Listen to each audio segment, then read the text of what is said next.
choose between US and Canada for your master's degree? Don't worry. This video is the definitive guide that will help you to make the right choice. Both the countries are bustling with international students and are famous for their world-class education. Now, we will tell you some pointers that will help you decide between the two countries. Let's start. First, number of international students. The US has more than 1 million international students as of 2019, and it is number one in foreign student attraction.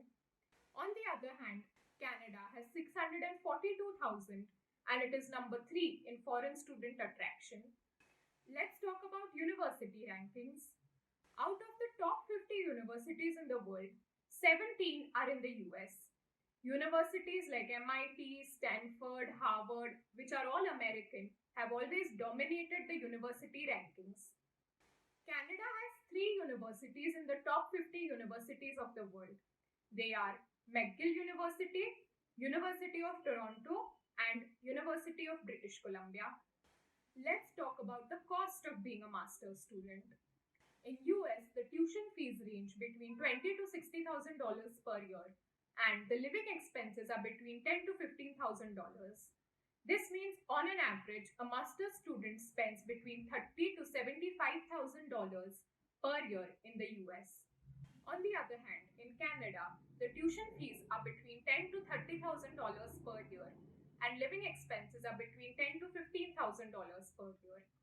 This means students spend between $20,000 to $45,000 per year in Canada.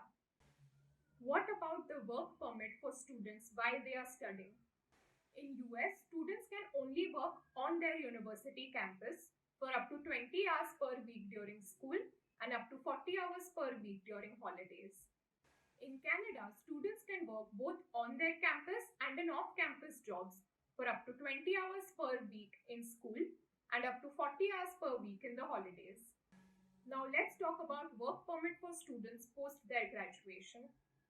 In the US, students can stay for up to 60 days after the completion of their academic program. This means they have 60 days to find a job in US. After they have found a job, students can take up an OPT, which is Optional Practical Training, a temporary employment permission that allows them to gain practical experience in their field of study. This OPT period is of 12 months and it is of 24 months for STEM degrees. Students in the US cannot start working unless they obtain the employment authorization document from the US government. Let's talk about the work permit rules in Canada. Students can stay in Canada for up to 90 days after the completion of their masters, so they have 90 days to look for a new job. Students are entitled to a post-graduation work permit, which allows them to take up employment in Canada for up to 3 years after their graduation. A student must apply for the work permit within 90 days after the completion of their course. Now we will discuss permanent residency. Permanent residency, or PR, is a very slow process in US. It requires that the person applying for PR should have resided in USA for at least 5 years on the grounds of employment.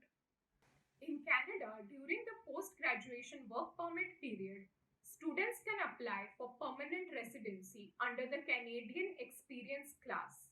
Due to the shortage of highly skilled workers in Canada, PR is relatively easy to obtain. Let's compare job opportunities and starting salaries. An entry-level MS graduate in USA can earn up to $69,000 to $100,000 per year. In Canada, an entry-level MS graduate can get an annual salary between $37,000 and $55,000 per year. Overall, one can say that if you're looking for education expertise and skill improvement, especially in STEM fields, then US is the right place for you. On the other hand, if you're looking for permanent residency or to settle abroad and work abroad, especially in non-STEM fields, then Canada is the place for you. We hope this video was helpful and gave you some important information that can help you to make the right choice. Thank you.